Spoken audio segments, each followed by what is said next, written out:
दीवानी में शाम की मुरली के तान की, दीवानी में शाम की मुरली के तान की, बाजी जो मुरलिया ऐसी सुध नहीं प्राण की।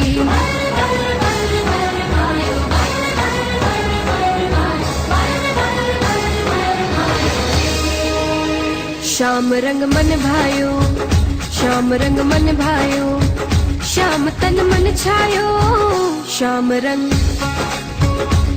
रंग मन भायो मेरे, श्याम रंग मन भायो।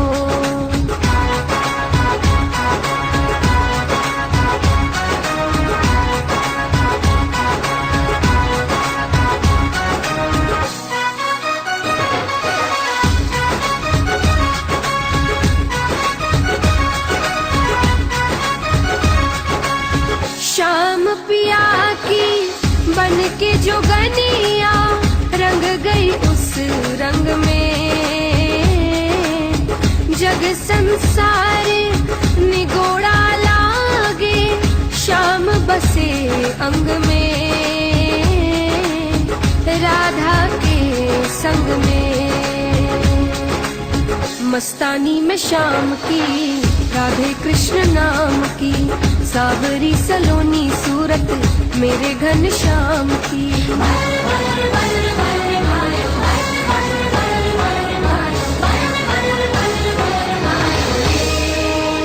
श्याम रंग मन भायो, श्याम रंग मन भायो, श्याम तन मन छायो, श्याम रंग मन भायो मेरे, श्याम रंग मन भायो।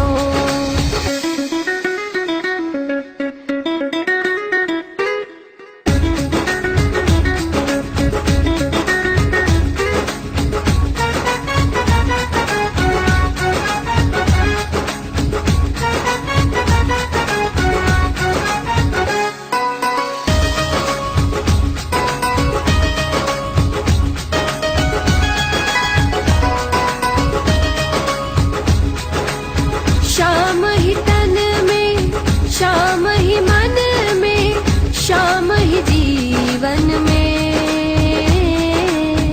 श्याम की धुन में छम छम नाचूं बावरिया बन के, पायलिया खन के। मतवाली में शाम की माला हरि नाम की, गले में विराजूं जैसे छटा गुंजमाल की।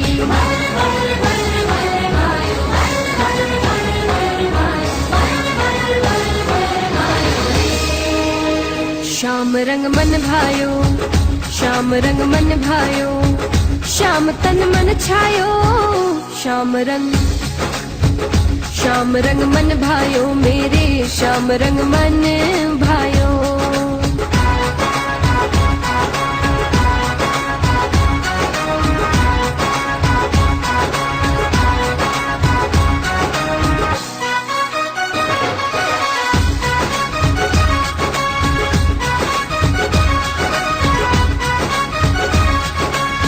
याद में तेरी ओ सावरिया दिन बीते और रे, प्यास बुझेगी कब इस मन की, कब आएगा चैन, बरसत तुम बिन नैन। श्याम मेरा यार है, श्याम दिलदार है, आंधी की सी लाकड़ी का श्याम आधार है।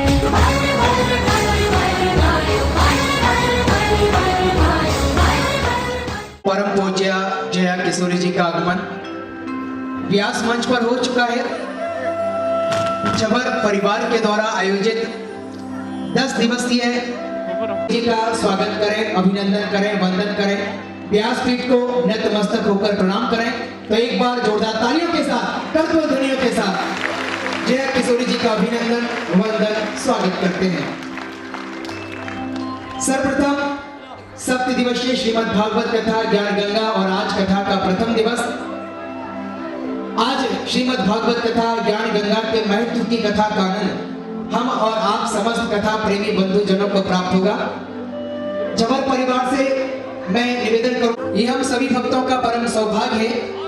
हिंदुस्तान की लाडली बेटी, अब से पहले शायद हमने हिंदुस्तान के श्रेष्ठ धार्मिक चरण, संस्कार चरण, सत्संग चरण के माध्यम से ही, जिनकी वाणी के माध्यम से भगवत कथा या फिर मायरे का शब्द लाभ प्राप्त हो, अपने घर में बैठकर किया। लेकिन आज यहाँ पर मुडवा नागौर की इस भूमि पर, मारवाड़ की इस भूमि पर पहली बार जया किशोरी जी का आगमन हुआ। झवर परिवार के द्वारा आयोजित इस कार्यक्रम में जया किशोरी जी का बहुत बहुत अभिनंदन, वंदन, स्वागत करते हैं। भंवरलाल जी झवर साहब, आप भी कृपया मंच पर पधारें और जया किशोरी जी का स्वागत करें। आज का जी आप भी कृपया मंच पर पधारें, जया किशोरी जी का आप स्वागत करें। व्यासपीठ से आशीर्वाद, आप जो नाम है मैं मंच से ले रहा हूँ, कृपया वही मंच पर पधारने का कष्ट करें, मेरी प्रार्थना रहेगी। और मेरी प्रार्थना स्वीकार करेंगे तो बहुत बहुत धन्यवाद, हमें भी अच्छा लगेगा। राम प्रसाद जी रांची साहब, आप कृपया मंच पर पधारें। और श्याम सुंदर जी भट्टर साहब, आप भी कृपया मंच पर पधारें और जया किशोरी जी का स्वागत करें, व्यासपीठ से आशीर्वाद प्राप्त करें। आरती में सम्मिलित हों, किशोरी जी का स्वागत करें और व्यासपीठ से आशीर्वाद आप प्राप्त करें। कमला साला कृपया मंच पर पधारें और जया किशोरी जी का स्वागत करें। आरती में सम्मिलित और जया किशोरी जी का स्वागत करें, व्यासपीठ से आशीर्वाद प्राप्त करें और आरती में सम्मिलित, आरती में आप सम्मिलित हों। आप सभी का बहुत बहुत अभिनंदन, वंदन, स्वागत करते हैं। सप्त दिवसीय श्रीमद् भागवत कथा ज्ञान गंगा का आयोजन और आज प्रथम दिवस की भागवत कथा हम सभी कथा प्रेमी बंधुजनों को प्राप्त होगा। और आरती के बाद मैं बताना चाहूंगा, इस कथा से बहुत ही सुंदर उद्देश्य समाज की सेवा के लिए समर्पित किया गया है। तो आप भी उस समाज की सेवा के लिए समर्पित हो रहे उद्देश्य से आप अवश्य जुड़ें। लेकिन उससे पूर्व आइए श्रीमद् भागवत जी की प्रथम मंगल आरती में हम प्रवेश कर में हैं। अपने स्थान पर खड़े होकर मंगल आरती का आनंद आप प्राप्त करें। सभी भक्तजनों से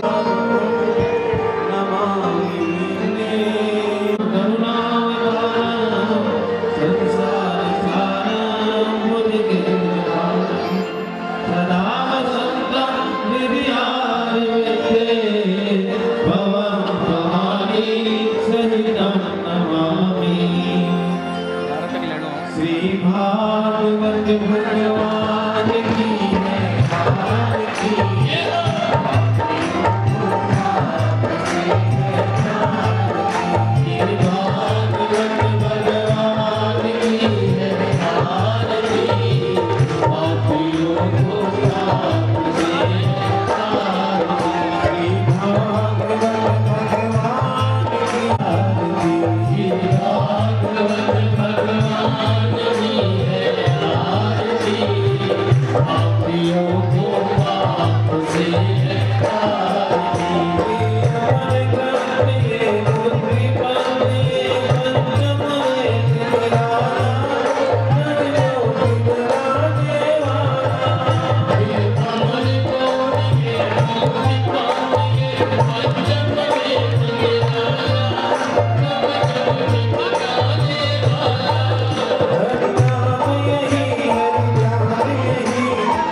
शांति वनस्पतय शांति विश्वेदेवा शांति ब्रह्म शांति सर्वगम शांति शांतिरेव शांति सामा शांतिरेवि अर्चाटा लाग्यानीका भावयसनीका चाटा लाग्यानीका भावयसनीका चाटा लाग्यानीका नाम लेहो परमेश्वर का चाटा लाग्यानीका नाम लेहो परमेश्वर का चाटा लाग्याचंद्रया नाम लेहो रघुनंदनया चाटा लाग्याचंद्रया नाम लेहो रघुनंदनया चाटा लाग्यापाणिया और नाम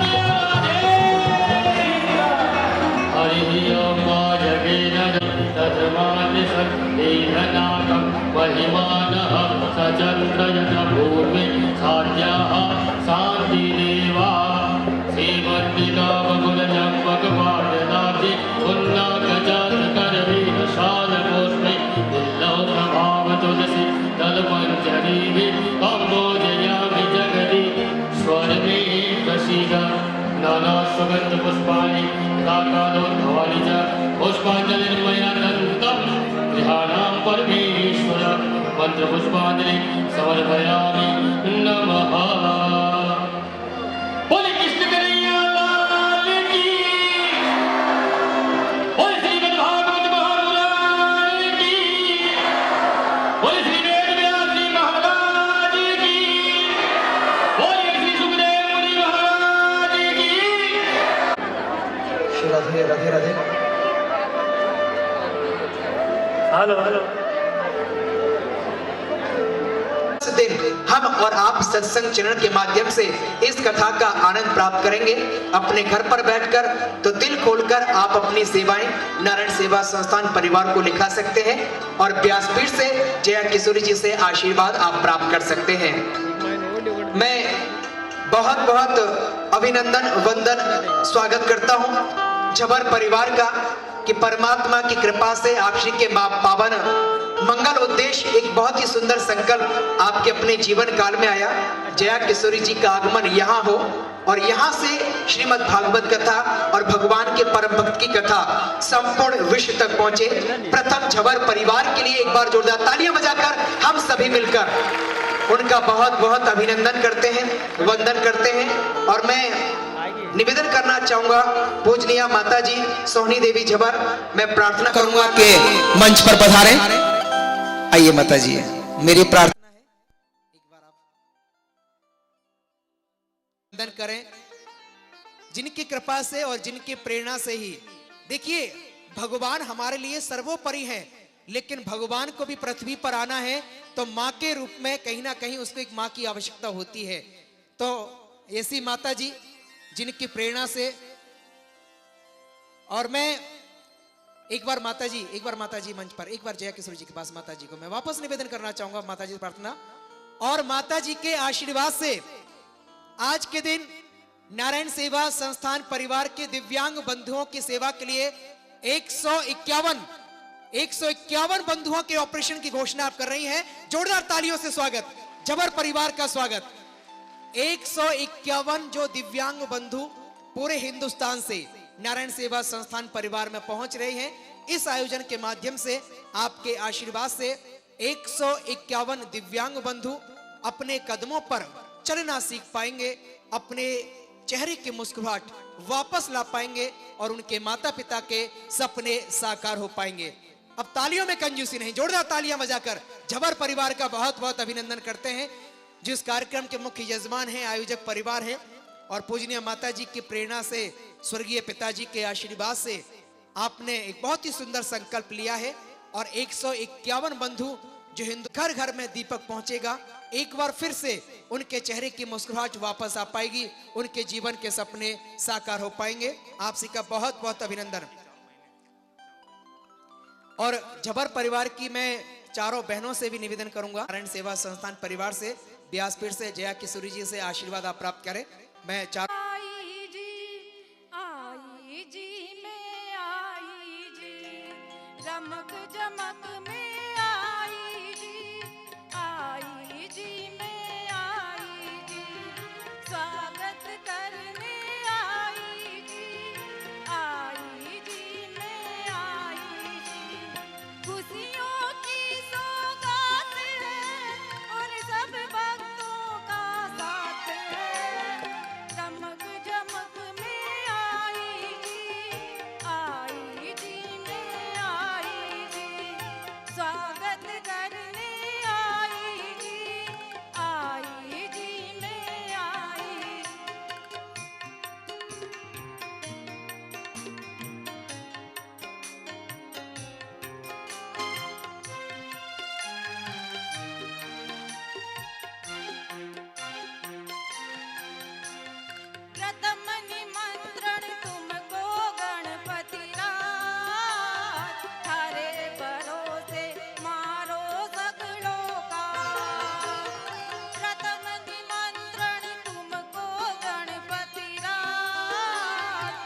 भगवत कथा ज्ञान गंगा से जुड़ रहे आप समस्त कथा प्रेमी बंधुजन, 32 वर्षों से नारायण सेवा संस्थान परिवार से आप जुड़े रहे हैं। इसी प्रकार आगे भी आपका प्यार मिले, सहयोग मिले, आशीर्वाद मिले। तो आइए नारायण सेवा संस्थान परिवार से हम जुड़ें और अपने धन का सच्चा सदुपयोग करें। जो भक्तजन हैं स्थानीय परिसर में विराजमान हैं, आपके मन में भी विचार उत्पन्न होता है कि हम भी नारायण सेवा संस्थान परिवार से जुड़ना चाहते हैं और कुछ दिव्यांग बच्चों की मदद कर सकते हैं, तो आप अवश्य गेट पर ही नारायण सेवा संस्थान परिवार का काउंटर लगा है, वहां अपना आज की जय, सांवरिया सेठ की जय, भक्तवत्सल भगवान की जय, खाटू नरेश की जय, रानी सती दादी की जय, बीराबर जी दादी की जय, बालाजी महाराज की जय, बाबा भूतनाथ की जय, श्री सुखदेव मुनि महाराज की जय, श्रीमद् भागवत महापुराण की जय।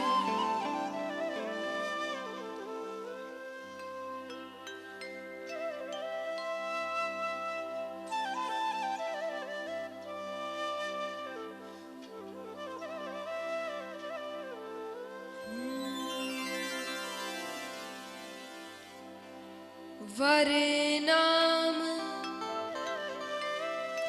अर्थ संघाना रसाना छंद सामपि मंगलानामच कर्तारो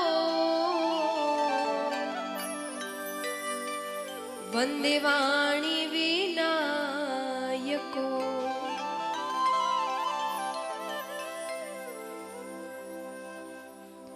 नमो ब्रह्मांड देवाय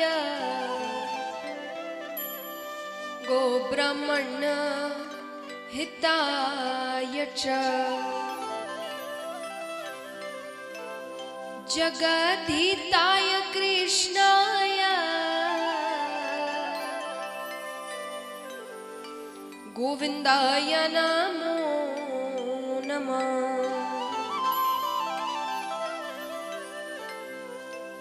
छवि ललित कमला कोटि सम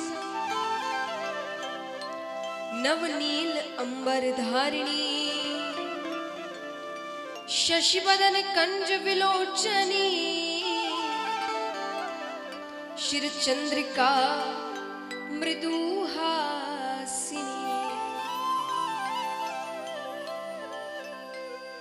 आनंद धन गोविंद मन मंदिर अनन्य निवासिनी घनश्याम धन हित चातकी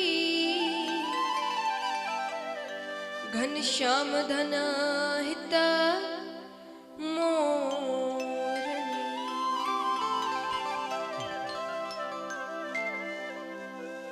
जय जय श्री राधे जय जय श्री राधे जय जय श्री राधे।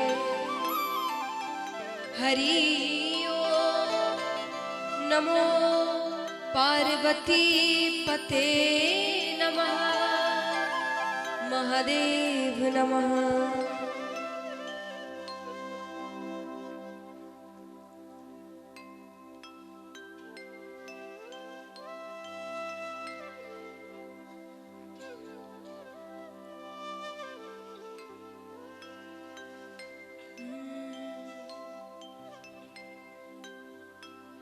राधे कृष्णा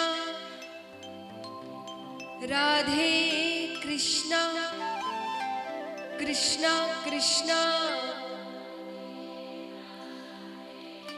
राधे राधे राधे श्याम राधे श्यामा।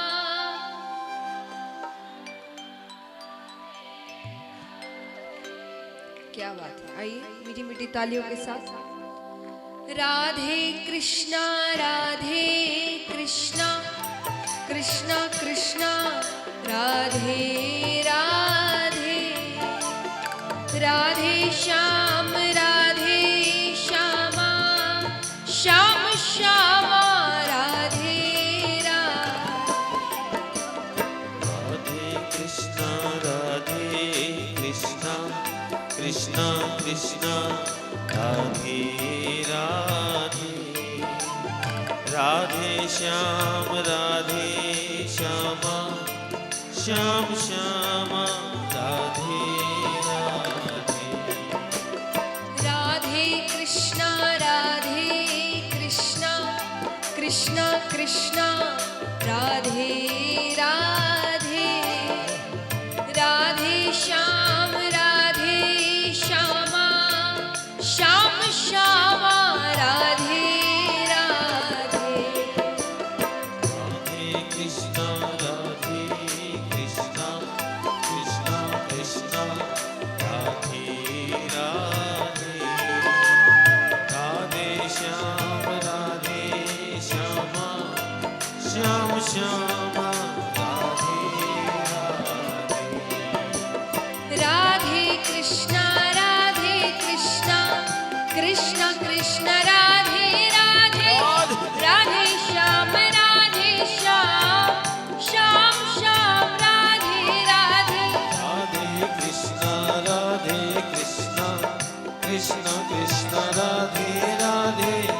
राधे श्याम श्याम, श्याम श्याम राधे राधे कृष्णा राधे कृष्णा कृष्णा कृष्णा राधे राधे राधे राधे श्यामा राधे श्यामा श्यामा श्यामा राधे राधे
राधे राधे।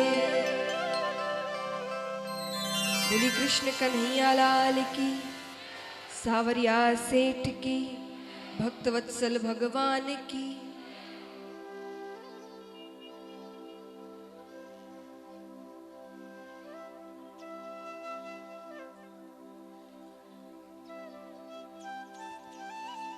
आइए, आज बड़े सौभाग्य की बात है, प्रसन्नता की बात है। ठाकुर जी की कृपा से, भक्तों के दृढ़ संकल्प से, सबका कल्याण करने वाली, पापों का नाश करने वाली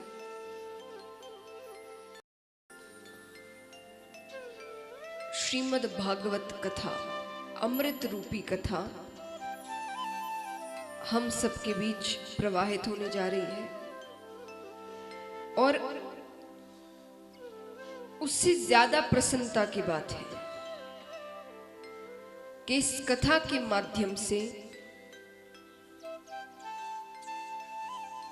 कई दिव्यांग अपने पैरों पर खड़े हो जाएंगे।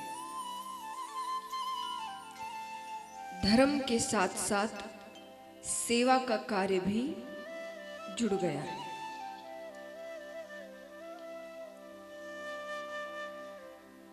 आज प्रथम दिन है, 10 दिन का साथ है हमारा।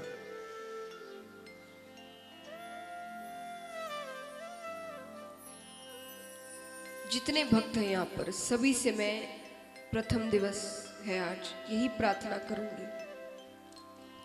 आप सोचें, विचारें,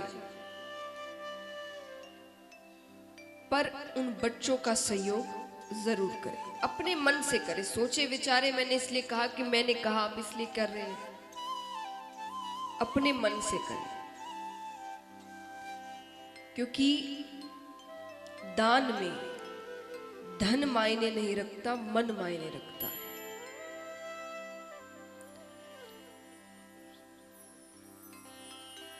बिना मन से आप 1 लाख भी दान करिए, आपको कोई फल प्राप्त नहीं।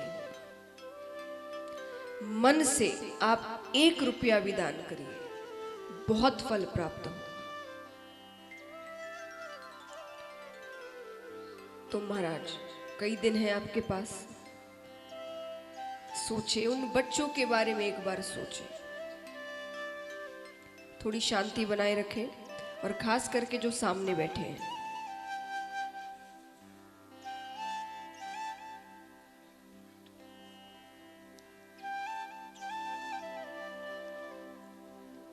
एक बार उनकी पीड़ा को समझे। वो साधारण से कार्य जो हम रोजाना करते हैं, वो साधारण से कार्य भी नहीं कर पाते। क्या बीतती है उन पर, उनके माता पिता पर, वो सोचिए एक बार, और फिर सहयोग करें।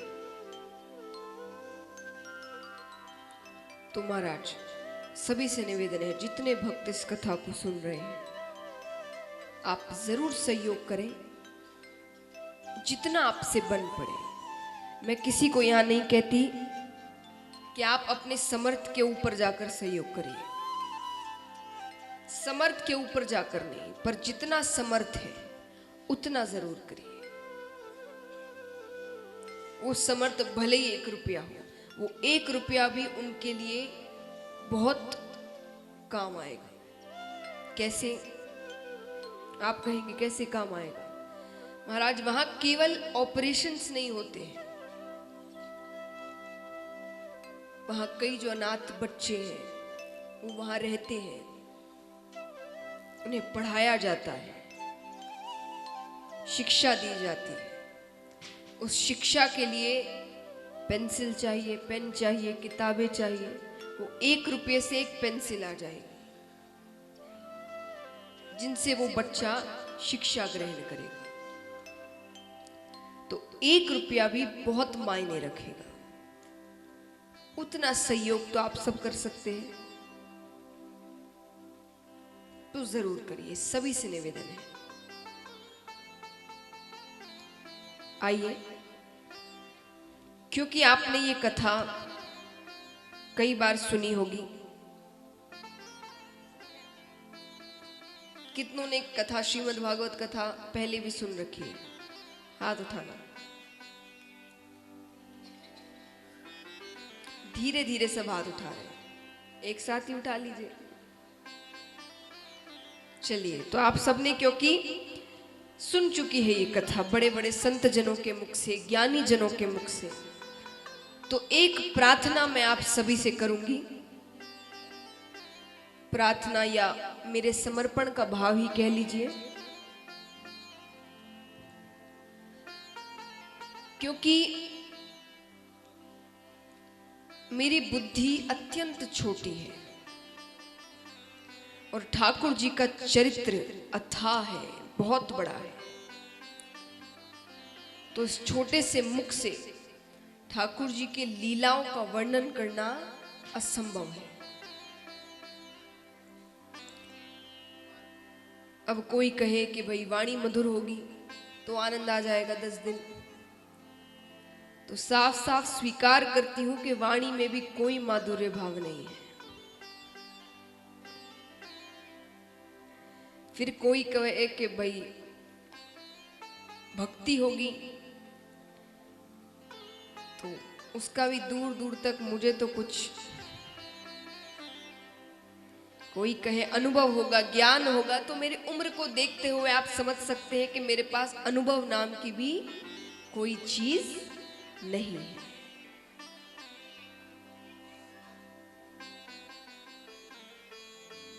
पर बैठ गई कथा करने।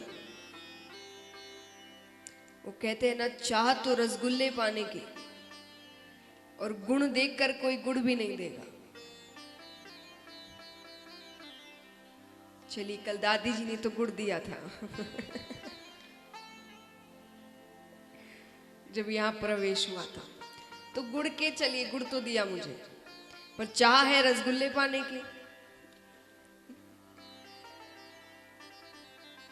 तो यही प्रार्थना है, कहने का तात्पर्य यही है कि ज्ञान, भक्ति, वाणी ये कुछ भी नहीं है, पर एक विश्वास है। कैसा विश्वास? बड़े बड़े बुजुर्ग कहते हैं कि अगर भले का संग हो तो सब काम भले ही भले होते हैं। क्यों माता पिता अपने बच्चों की संगत देखते हैं? दोस्त कौन है, कैसी संगत में वो जा रहा है? क्योंकि अगर अच्छी संगत होगी तो सब काम अच्छे होंगे, संगत बुरी हो जाएगी तो सब कुछ बिगड़ जाएगा। तो भले का संग अगर हो तो सब भला ही भला होता है। और इस कथा में ठाकुर जी का नाम है, ठाकुर जी की लीला है। तो अगर ठाकुर जी मेरे साथ है तो इस कथा में भाव आ सकता है, वाणी में भाव आ सकता है। वरना मेरे पास तो पोल ही पोल है महाराज, गुण तो कुछ है नहीं। तो अगर इस 10 दिनों में कोई गलती हो जाए, भूल हो जाए मुझसे, तो घर का बालक समझकर क्षमादान दे दीजिएगा। घर का छोटा बालक जो होता है वो अस्पष्ट बोलता है, तोतली भाषा कहता है, पर फिर भी माता पिता को तो अच्छा ही लगता है। तो महाराज यही प्रार्थना है सभी से। आइए आगे बढ़ते हैं।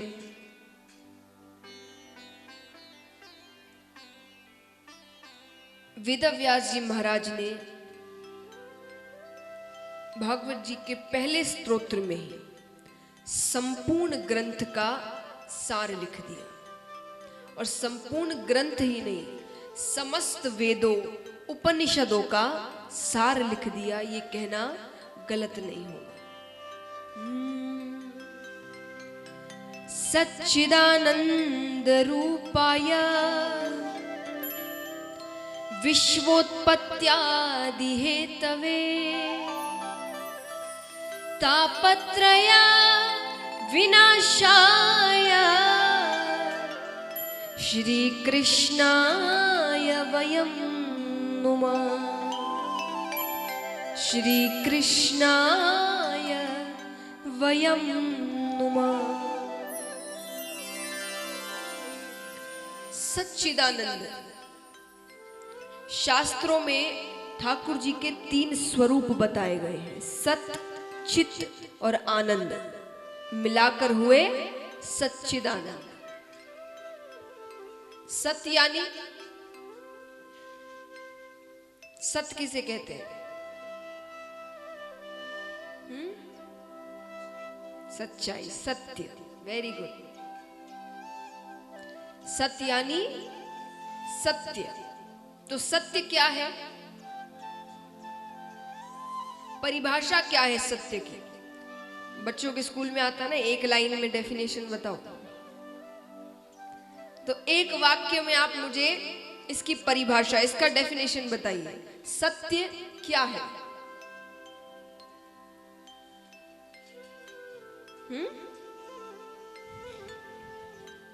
गाना नहीं गाना है, ये गानों से पता चल गया।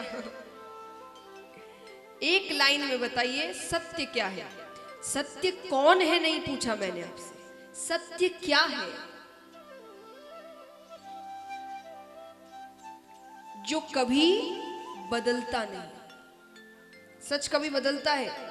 झूठ तो देखिए महाराज, आप एक झूठ यहां कहा, फिर उसको छुपाने के लिए उस पर 10 झूठ और बोलते हैं, वो बदलता जा रहा है। एक बात पर हम टिके हुए नहीं हैं। लेकिन सत्य कभी बदलता नहीं, वो अडिग रहता है। अब मैं पूछती हूं, तो सत्य कौन है? ईश्वर, क्योंकि वो कभी बदलते नहीं। अब कैसे नहीं बदलते? आप जब यहां नहीं थे तब भी वे थे, हम जब यहां आ चुके हैं तब भी वे हैं, हम यहां से चले जाएंगे तब भी वे रहेंगे। सत्य यानी भगवान। भगवान कभी बदलते नहीं। तो आश्रय किसका लेना चाहिए? सत्य का। ऐसे इंसानों का आश्रय लेकर क्या हो जो कभी भी बदल जाए, कभी भी साथ छोड़ दे, कोई भरोसा नहीं उनका। तो आश्रय भगवान का लेना है। वो कभी बदलते नहीं, वो हमेशा साथ देते हैं। अब कई जन कहते हैं महाराज के, आप कहते हैं कि संसार सत्य नहीं है, भगवान सत्य है, भगवान का आश्रय लो। तो संसार का आश्रय कैसे छोड़ दे? संसार तो हमें प्रत्यक्ष दिखता है, उसका आश्रय हमें दिखता है, भगवान तो हमें दिखते भी नहीं। उनका आश्रय कैसे ले ले? तो फिर यही बात होती है। उन्होंने कहा कि सत्य कैसे मान ले? तो सत्य कभी बदलता नहीं। अब अगर संसार पर आश्रय होता तो जिंदगी भर होता।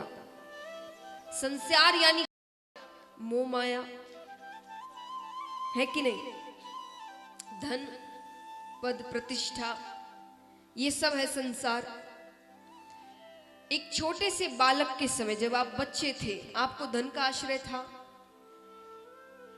किसी को भी था यहां पर? नहीं था। एक छोटा सा बालक है, उसके सामने आप 10 लाख रुपए रख दो और एक छोटा सा खिलौना रख दो, वो क्या उठाएगा? खिलौना। तो बचपन में धन का आश्रय था? नहीं था। फिर थोड़े बड़े हुए तब भी धन का आश्रय नहीं था, तब विद्या का आश्रय था, पढ़ाई का आश्रय था। फिर जब काम करने लग गए तब हो गया धन का आश्रय। अब ये भी ज्यादा समय तक नहीं रहेगा। जब तक इस संसार की चकाचौंध दिख रही है, जवान है, काम कर रहे हैं, तब तक धन का आश्रय है। जब बुढ़ापा आ जाएगा तब परिवार का आश्रय हो जाएगा।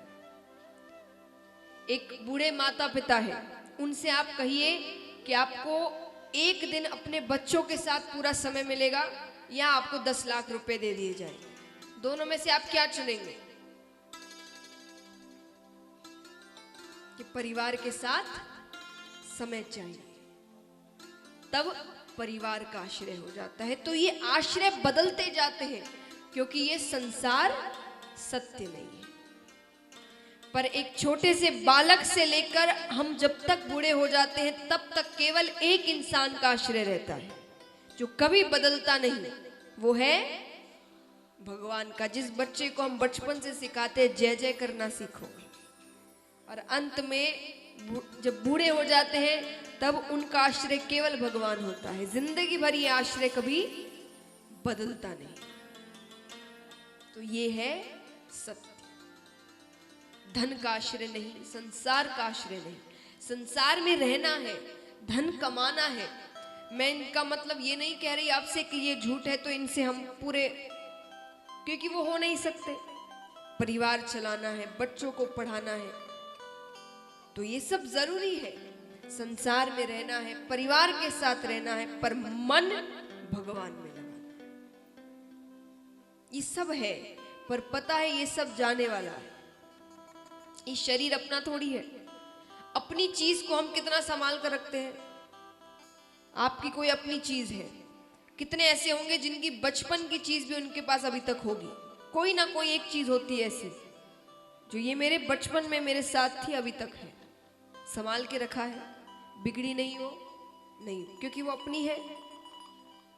शरीर अपना होता तो संभाल के रखते, बुखार नहीं होता, सर दर्द नहीं होता, तबीयत खराब नहीं होती, क्योंकि ये हमारे हाथ में नहीं, ये हमारी है ही नहीं। ये हमने उधार में मांगी है कि इतने समय का जीवन है, तब तक ये चाहिए। जब जीवन खत्म हो जाएगा इसको यहीं छोड़कर चले जाए। तो ये चीजें अपनी नहीं है।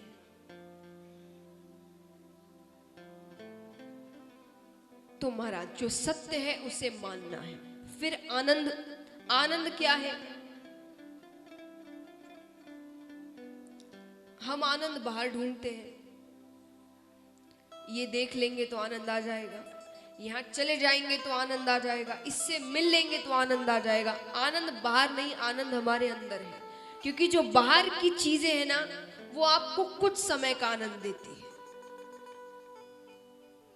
पर अगर अपने अंदर के भगवान को पहचान लिया तो वो आनंद जिंदगी भर है। इसीलिए बड़े बड़े संत जंगलों में तपस्या करते हैं, पहाड़ों पर, फिर भी वो आनंद में रहते हैं। उन्हें संसार की जरूरत नहीं है। आप उन्हें संसार की चकाचौंध दिखाइए, वो नहीं आएंगे। क्यों? क्योंकि उन्होंने अपने अंदर के आनंद को पहचान लिया है। वो खुश है। उन्हें आनंद के लिए किसी की जरूरत नहीं है। हमें किसी की जरूरत है। तभी तो कोई अपना नाराज हो जाता है तो आनंद चला जाता है।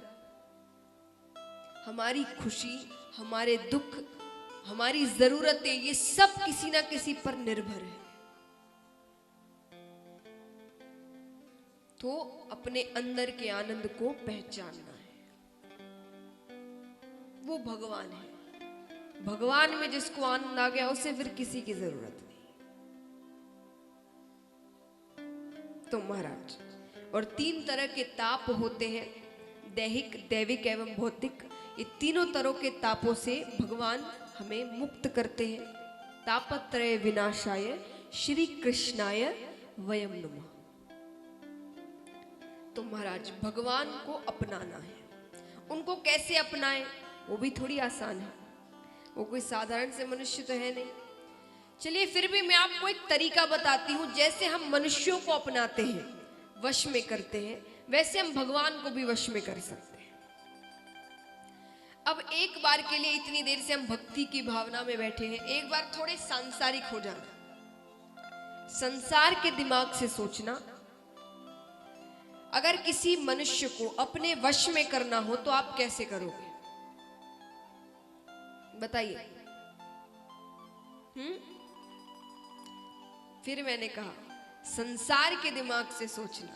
संसार में प्रेम, भक्ति, ये सब नहीं है।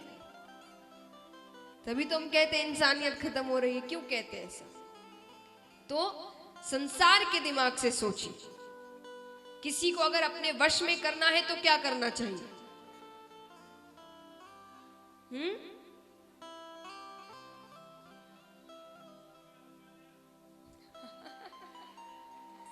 रुपया ले रहे